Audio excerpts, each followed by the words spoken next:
What about Afghani bread with abgosht? No, ایرانی. افغانی آبگوشت پرچربی میخورن، پرفت. ایرانی No چربی. Yes. No چربی. بله وشتور با تخت جمشید. ولک السلام علیکم. علیکم السلام. وقتی اینجا رو اسکندر مقدونی آتش میزنه کم کم به فراموشی میره تا اینکه فردوسی بزرگ شاهنامه رو میگه و توی شاهنامه از کسی میگه به نام جمشید.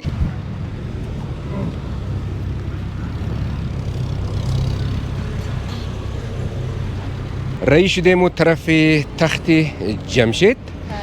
خیلی شلوغ یا رش است به خاطر روز جمعه. ییدم تازه یک چند روز گذاشته دیگه مردم تعطیل است، خیلی شلوغه. از بسته که شلوغ بود موتر رمود پایین گفتم ایستاد کنیم تا کی طرف بریم.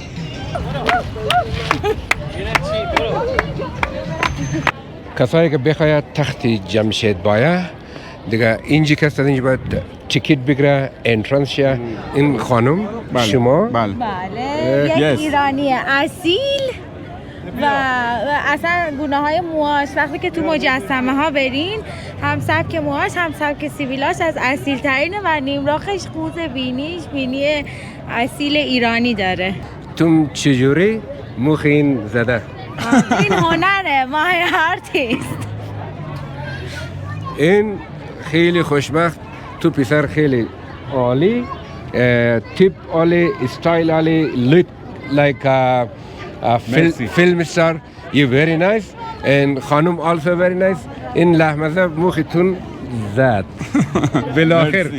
قرمه سبزی، فسنجون، قیمه، بعد از گونه های کباب، شیشلیک، چنجه and شیشلیک سس و استیک. Very good. What about Afghani bread with abgosht? No, ایرانی. افغانی آبگوشت پرچربی میخورن، پرفت. ایرانی No چربی. Yes. No چربی. That's why look so cool. Yeah, the boy. Thank you very much. Enjoy the lovely day from Takht-e Jamshid in Shiraz. Welcome guys to Takht-e Jamshid. I look a beautiful place. Welcome all the time. Have a nice trip. Thank you very much. Merci. Thank you. Walaikum assalam alaikum. علیکم السلام. How are you? I fine thanks. From where? نوکرم. اوکی. هلو مردنگی خوبی سلامتی؟ حال شما؟ اوا چطوره اوا چطوره؟ خوبه سلام انزل. اوا خوب. Ladies and gentlemen, boys and girls, welcome to Takht-e Jamshid. اینجا تخت جمشید در مناطق شیراز مردمش بسیار یک مردم قاشواز، برای توریست یک دستنیشن بسیار عالی است دیگه. جمشید اگه مادین حتما یک راهنما یا تور لیدر بگیرین که از اینجا بلدهشم سمسه معرفی کنه تخت جمشید را به مشکلی که اینا خبر است. امروز ما خانمی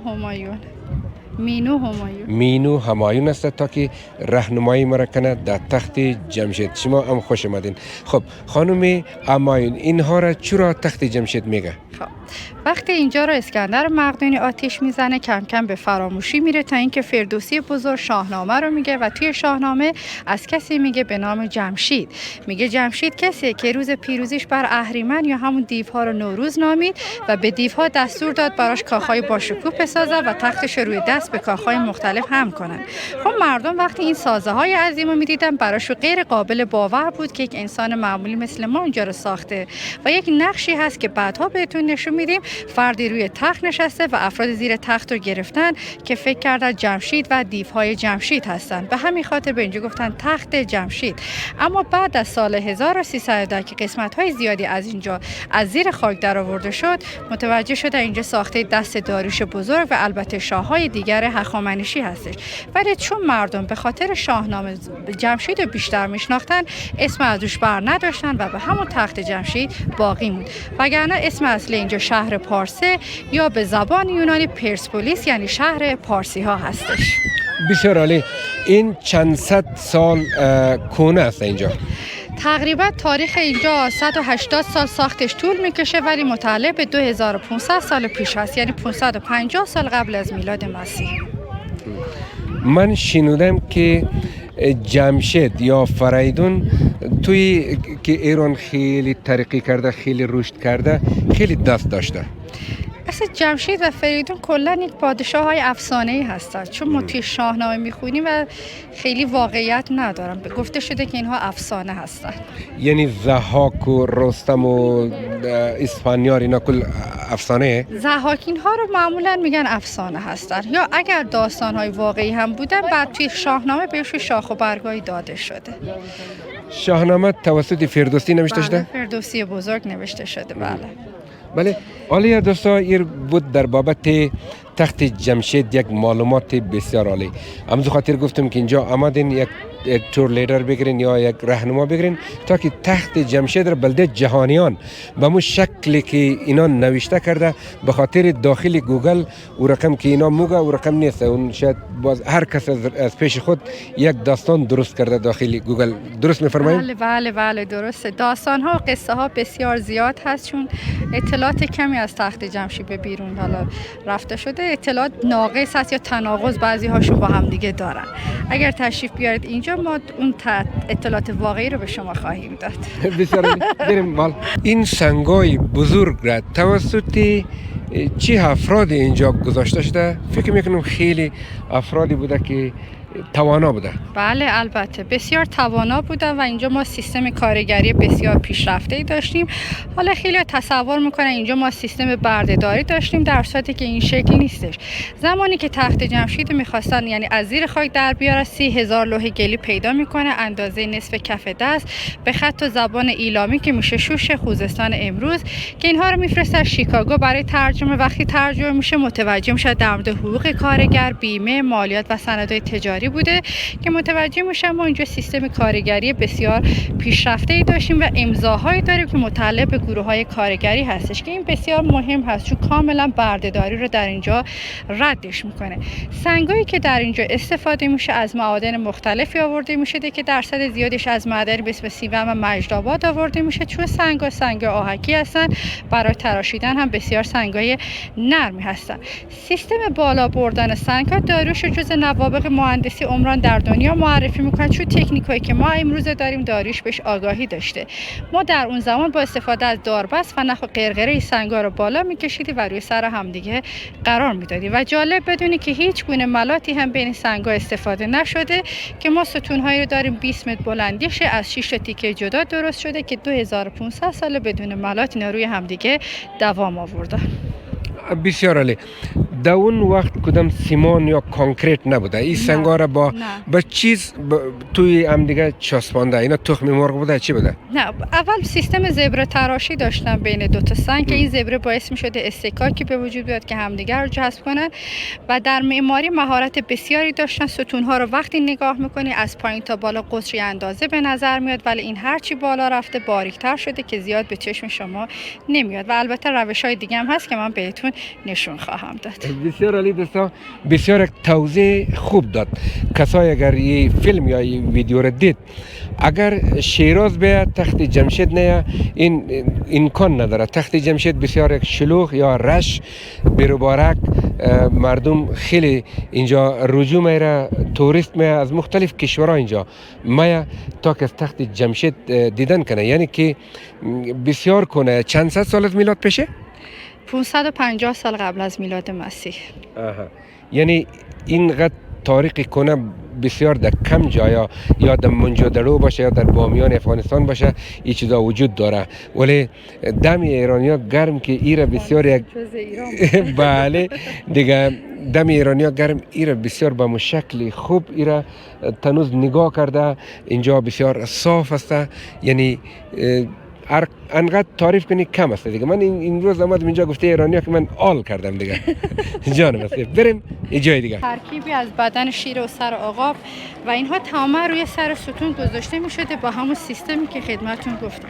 ما الان داخل آپادانه ایم. 72 ستون داشته به ارتفاع 20 متر که الان 14 تاشو بیشتر نداریم و اینجا جایی بوده که در قرار می گرفته. در 18 متر بلندیش بوده، از چوب ساخته می شده، روش با طلا تزئین می شده که بزرگی در رو ما اینجا میتونیم از روی پاشنه های در ببینیمشون. بسیار عالی. آره. جای پاشنه در هست. اینا همون زمانا جور شده دیگه. آره. کونه. وقتی تخت جمشید پیدا میشه این شکلی که ما الان میبینیم نبوده. 12 سال بازسازی اینجا طول کشیده. بعضی از قسمت ها مثل اون ستون دوباره بازسازی شده. اینا فکر کنم اینا کل افتیده بوده داخل زمین. آره. این تخت جمشید توسط کدام فرد کشف شده که اینا را پیدا کرده؟ هرتزفلد باستانشناس آلمانی بوده که من خدمتتون گفتم در اطراف تخت جمشید 30,000 لوح گلی پیدا میکنه سال 1304 که وقتی اینها رو میفرسته شیکاگو و متوجه میشه در مورد حقوق کارگر، بیمه، مالیات و سند تجاری هست، متوجه میشه اینجا باید یک جای بزرگ و باشکوه باشه و شروع میکنه به حفاری قسمت‌های دیگه و اینجوری اینجا از زیر خاک درآورده میشه که من خدمتتون گفتم از اون 30,000 لوحی هم که به شیکاگو میره فقط 1000 تاش ایران برمیگرده، 29,000 تاش همونجا باقی مونده. یعنی اونا خودش میگیره. دیگه پس ما الان تو آپادانه ایم. اینقدر اون زمان مردم اونقدر پیشرفته بوده که بیمه در اون وقت هم بوده. بله هم بیمه هم مالیات داشتیم در اون زمان. بسیار عالی. این سنگا یا چیزایی که اینجا میبینیم اینا اسمش چیه؟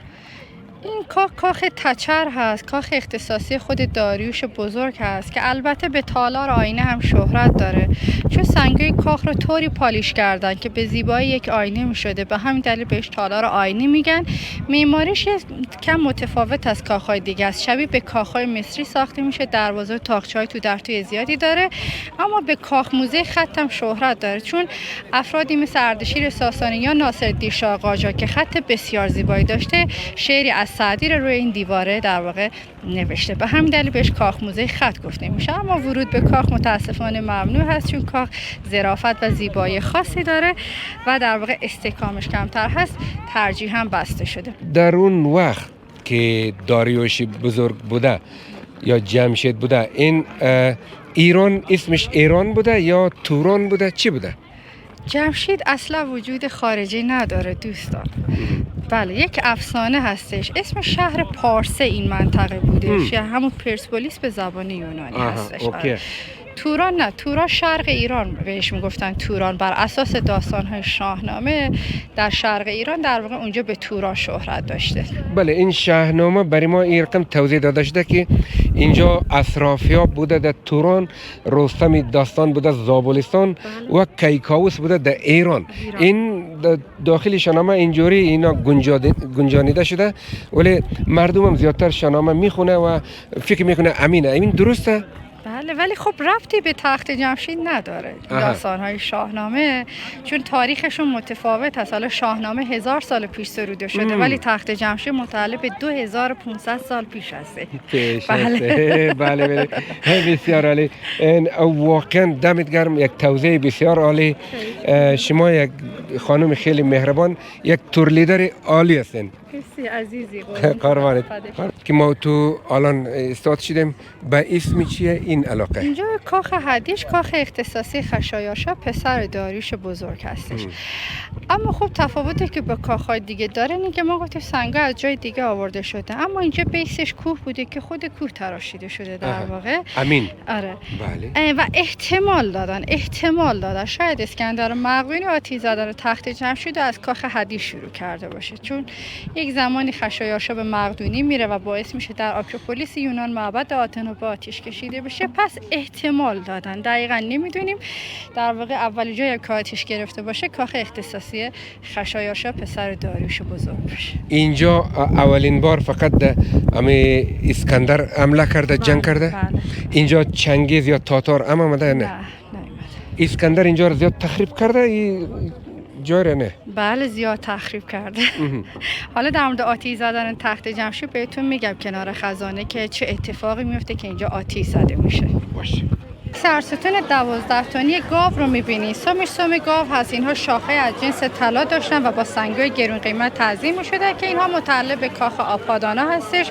روی سر ستون 20 متری قرار داده می‌شده که امروز اینجا افتاده و نکته جالب اینه که از بغل حالت کوچولو لبخند داره ولی از روبرو یکم حالت اخم و خشم داره که اینجا می‌تونیم ببینیدش. یک نکته جالب. راست میگی.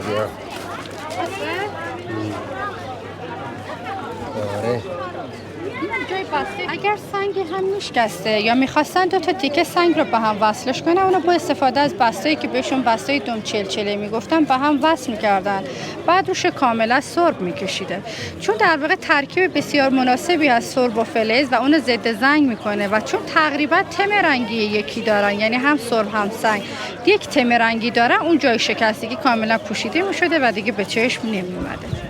اینجا کاخ ملکه است که قسمت قرمز رنگ جلو سال 1314 بازسازی شده توسط کرفتر از آلمان که بهتون نشون بده ستون سرستون و سقف‌ها روی هم دیگه چطوری قرار میدادن. ما معمولا دیدیم که در واقع سرستون‌ها همه 2 سر هستن به این خاطر که بین 2 تا سر یه تیکه چوب یا شاهتیری قرار میدادن یک دست میشده بالانس خوب ایجاد میشده و سقف روش پیاده میکردن که شما اینجا نمونهش رو میتونین ببینین.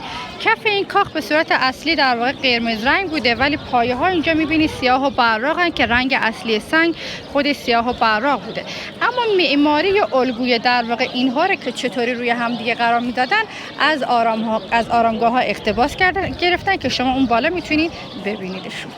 اینجا که است بعضی چیزا اینا گفتی خزانه؟ بله اینجا خزانه شاهی هست. پارس بهش میگن ثروتمندترین شهر زیر آفتاب. برای همین 3 تا سالن برای خزانه داری ولی چون اینجا رفت آمد زیادی نبوده احتیاج به استحکامات سنگین نبوده ستونا تماما چوبی ساخته میشه که همین میسوزه از بین میره و جالب بدونی اسکندر مقدونی 3000 بار شتر رو از خزانه تخت جمشید با خودش به در واقع غنیمت میبره از اینجا. اسکندر مقدونی از یونان بوده؟ بله مقدونی قسمتی از یونان امروز بوده. این خزانه الان هم اینجا وجود داره یا نه؟ ایشالله که هست. اما الان داخل کاخ 100 ستون هستیم که 10 ردیف در 10 ردیف ستون جمعاً 100 تا ستون که در واقع این کاخ یک سری تاقچه و پنجره هم برای نورگیری هم زیبایی هم بهش اضافه میشه. داریوش شاه رو ما اینجا داشتیم به عنوان اولین پادشاهی که اینجا بوده آخرین پادشاه داریوش سوم بوده. هر کاخ یک نوع کاربری خاص داشته. حالا برای مراسم و جشن‌ها کاخ آپادانا استفاده می‌شده. این کاخ نظامی بوده. کاخ تچر و حدیش کاخ‌های اختصاصی استراحتگاهی بوده. کاخ ملکه پایین بوده و اون قسمت هم کاخی داریم کاخ شورا بهش میگن که یه جورای مجلس یا پارلمان اون زمان بوده. بسیار عالی بسیار عالی.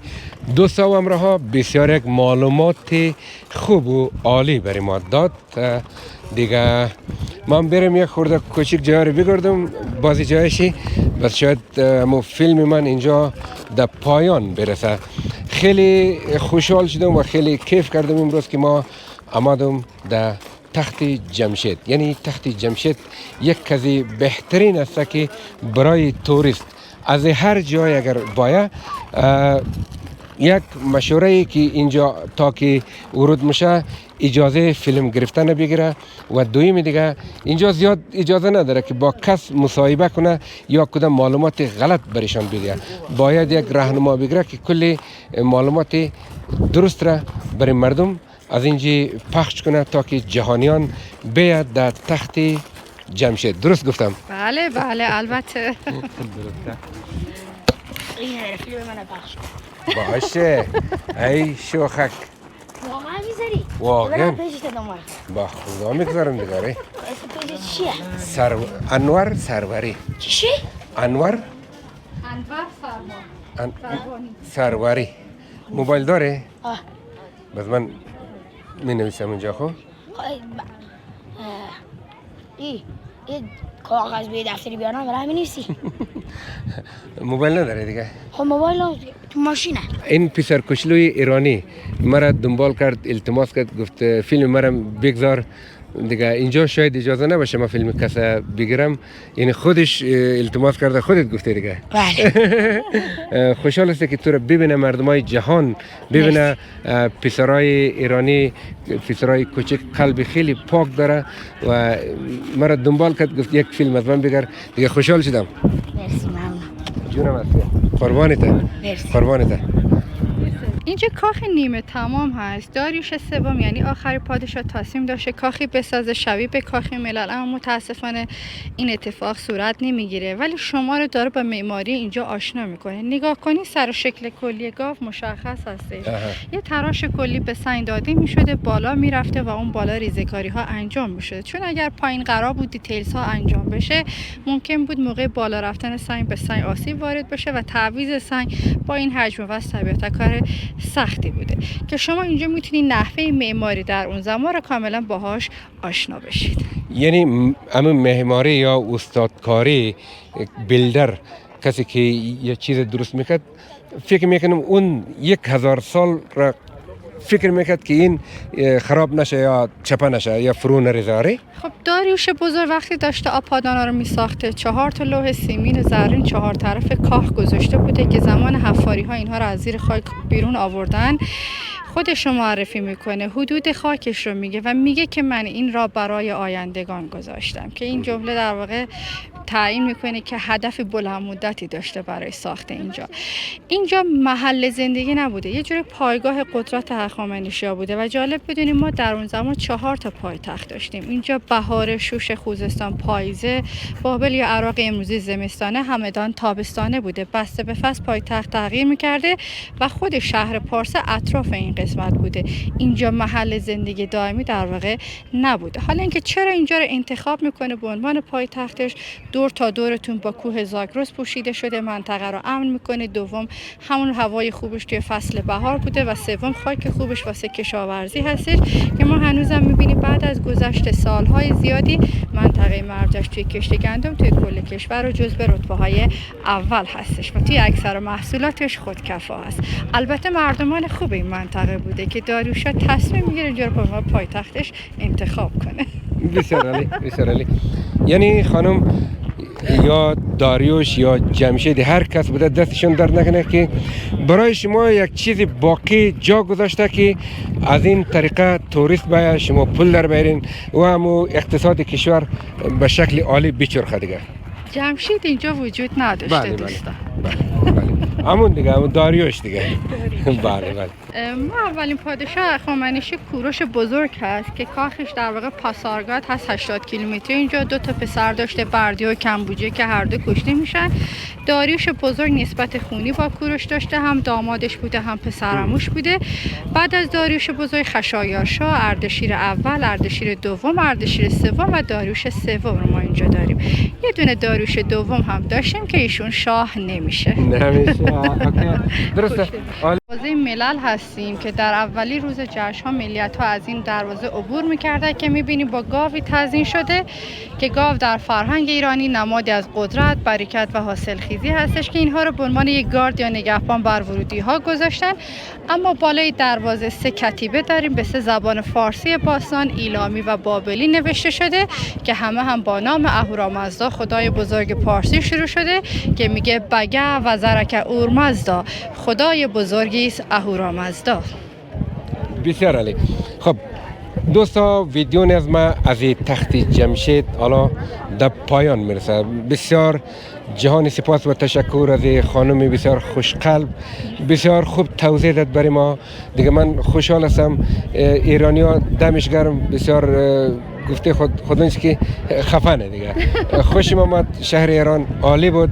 برای گردشگری کسایی که ایران باید عالیه، جای عالیه، ارزانه، میصرفه برایش دیگه. خدایا رو نگهدار. تو پسر کوچک بزرگ شده، یه روز یک فرمانده ایجاد شد برای ایران کارهای انجام بده. اوکی؟ مرسی ممنون. چشم. جانم هستی.